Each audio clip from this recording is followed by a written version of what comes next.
Hello and welcome to Channel 2S. I'm your host, Second Soundwave, and it's finally time for another episode of Gunpla News. It's been a while, but I'm back at last with some new info on Bandai's June releases and more. I'm going to start things off with some little snippets that have trickled out over the last week or so just to get them out of the way. We've got this collage of magazine pics of the Ghost Gigans, and sure enough, the K9 unit is a part of the package. Not one, but both of the Gigans include a K9 unit that can be swapped out for the kit's unique backpack. This definitely is a nice little bonus and helps justify the P-Bandai price a little bit.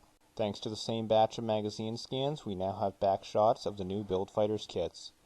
The Double Zeta 2 definitely has some backpack to it, and I've even heard speculation that it will still transform, although I personally find that kind of hard to believe.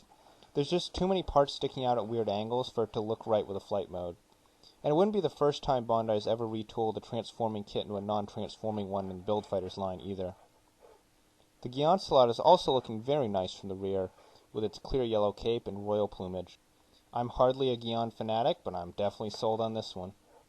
Now, on to the really new stuff. It's the first of the month, and that means box art reveals for this month's releases.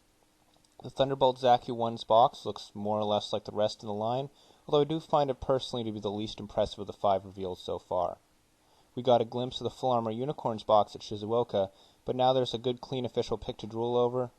Or at least I would be drooling if I didn't already have the old Full Armor Unicorn. And well, it's still another option for new fans or those who never got around to getting the older release. The Force Impulse Gundam is looking pretty nice in illustration form. The way the flight units are configured reminds me of something else, but I can't quite put my finger on it. Granted, it is a pretty stock pose, so it could be reminding me of a lot of things. We've also got some new images of the physical kit, and if you're wondering how much painting the Core Fighter and Silhouette Flyer will need, well, yeah. That is pretty much to be expected with a high grade though, so it's not a huge surprise.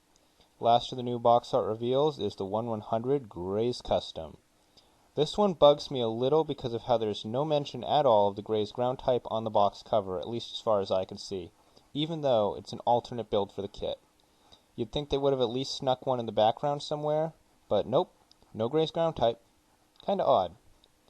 There's just one last kit to talk about, and that's the third figurized bust. Mikasa will be coming out this August, and we've got an official shot of him now. While I love the idea of these busts, as there is very little as far as plastic representations of Gundam pilots go, I'm not that impressed with the sculpts. They aren't bad, they all just look kinda off. Just like the 2 seed busts, this will be a 1200 yen kit.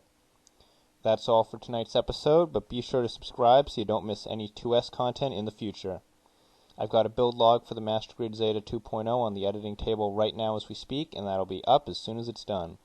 Till then, I'm Second Soundwave, and I'll see you next time.